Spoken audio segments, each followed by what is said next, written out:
Hello everyone, welcome to this video about drawing the bones of the upper extremities. Let's start with the humerus.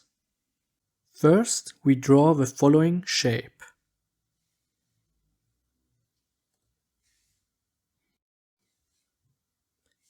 This area is called the caput humeri. The gray shading represents the coating of hyaline cartilage on the bones. The column anatomicum is located directly below it. The column chirurgicum is located here. The diaphysis humeri is also called the corpus humeri.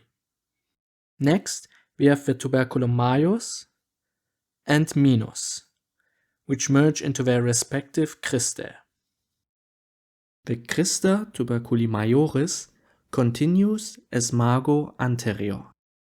Together with margo medialis and lateralis, this gives rise to facies posterior on the back, as well as facies anteromedialis and anterolateralis in the front. Lateral to the margo anterior, about in this area, is the tuberositas deltoidea. Similar to margo anterior, the margo medialis and lateralis continue in crista supracondylariis medialis and lateralis, and end in epicondylus medialis and lateralis. Now let's talk about the condylus, a round prominence of a bone which is part of a joint. It consists of trochlea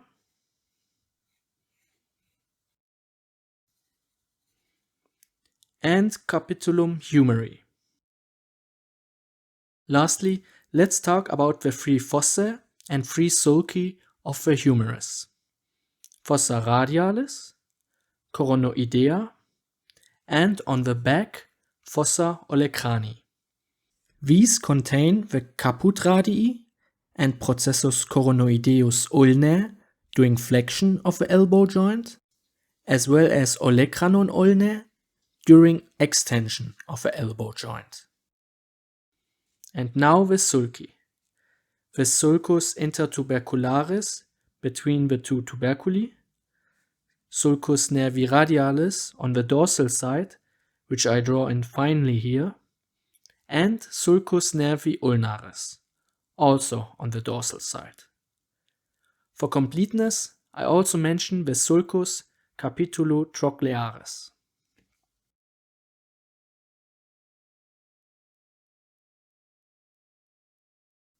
Now we will look at the radius and the ulna at the same time, since many of their structural names are the same.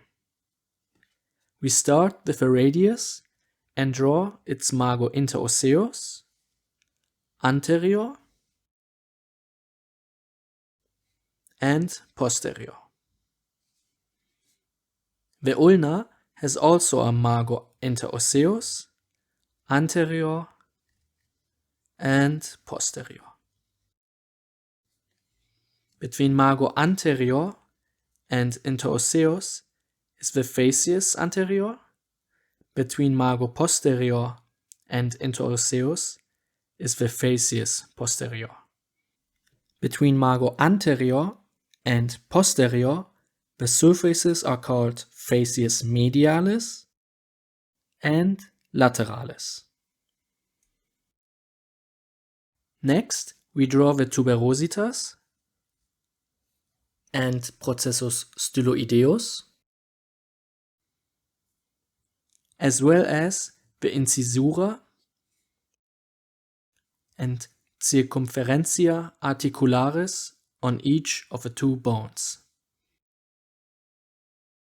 The corpus radii extends from the distal epiphysis up to and including the tuberosity. The column extends to the lower border of the circumferentia, and the rest is caput.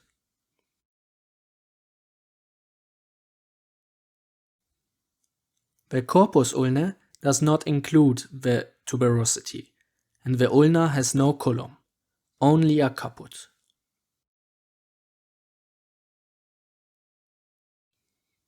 Now we turn to the bone-specific structures. I mark the fovea articularis capitis with a dot, and I hatch the facies articularis carpalis as a sign of the hyaline cartilage coating on the bone. Lastly, the ulna has the processus coronoideus and the olecranon with incisura trochlearis.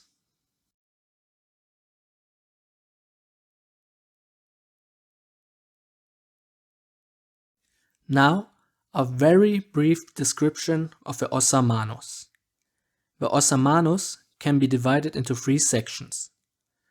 Firstly, into the 8 ossa carpi, consisting of os scaphoideum, lunatum, triquetrum, and pisiforme, as well as os trapezium, trapezoideum, capitatum, and hamatum. Secondly, the 5 metacarpals. And finally, the 5 ossa digitorum manus. Each of the finger bones consists of 3 phalanges. Only the thumb lacks the phalanx media. Alright guys, that's it for the bones of the upper limb. For an even better understanding, I suggest you compare my drawings to other YouTube tutorials or to your favorite anatomy book. Also, feel free to make changes to the drawing to find your own order.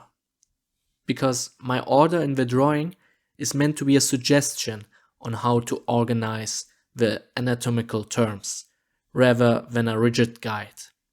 In any case, thanks for watching and see you next time.